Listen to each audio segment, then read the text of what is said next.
آج کی محفل میں ہم 3 صدی ہجری کے نامور محدث اور عالم امام ترمذی کا ذکر کرتے ہیں۔ ان کا پورا نام محمد ابن عیسیٰ ترمذی ہے۔ عیسیٰ آپ کے والد کا نام بھی ہے اور ابو عیسیٰ آپ کی کنیت بھی ہے۔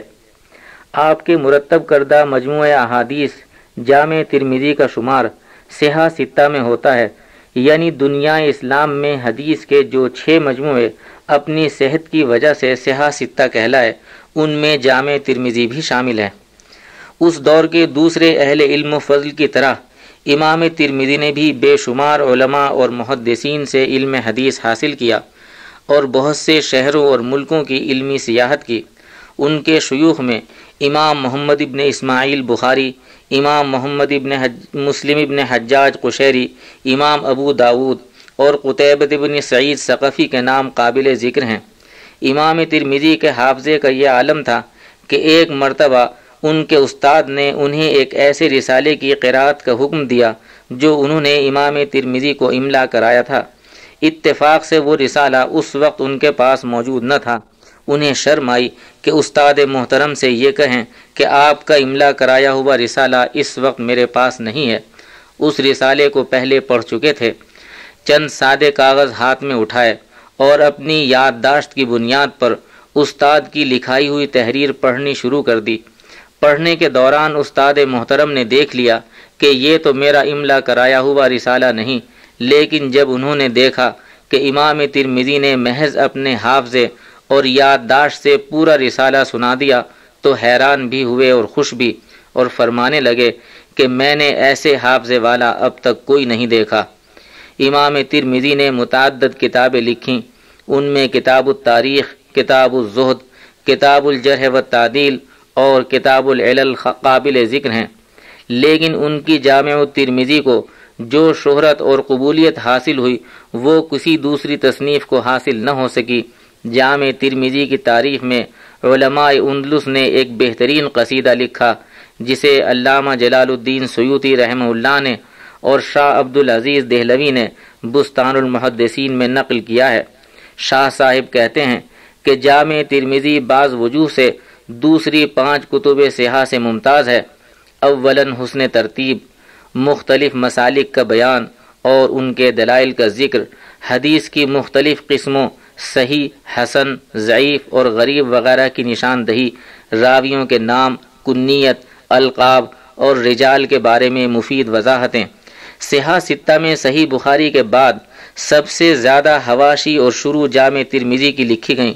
علماء نے 30 کے قریب شروع کی نشاندہی کی ہے۔ بر صغیر پاک و ہند میں بھی علماء نے عربی اور اردو زبان میں جامع ترمذی کی متعدد مختصر اور ضخیم شرح لکھیں۔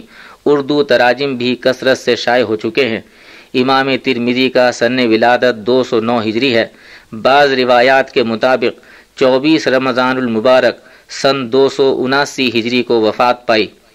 آج کے حوالے سے ایک اہم واقعہ سن 2 ہجری میں ایک ایسی یہودی عورت کا قتل ہے جو نبی اکرم صلی اللہ علیہ وسلم کی حج میں اشعار کہا کرتی تھی۔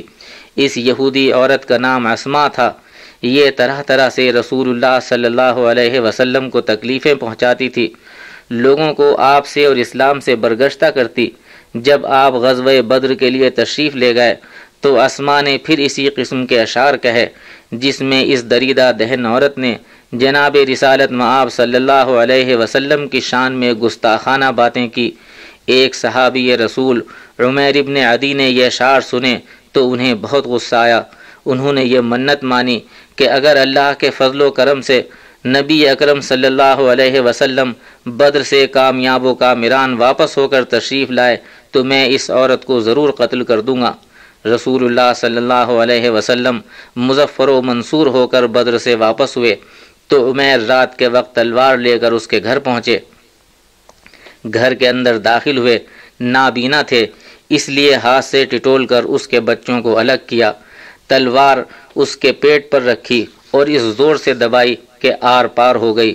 اپنی نظر پوری کی، صبح کی نماز نبی اکرم صلی اللہ علیہ وسلم کے ساتھ ادا کی اور پورے واقعے کی اطلاع دی اور کہنے لگے، یا رسول اللہ، مجھ پر اس بارے میں اللہ کی طرف سے کوئی مواخذہ اور داروگیر تو نہ ہوگی؟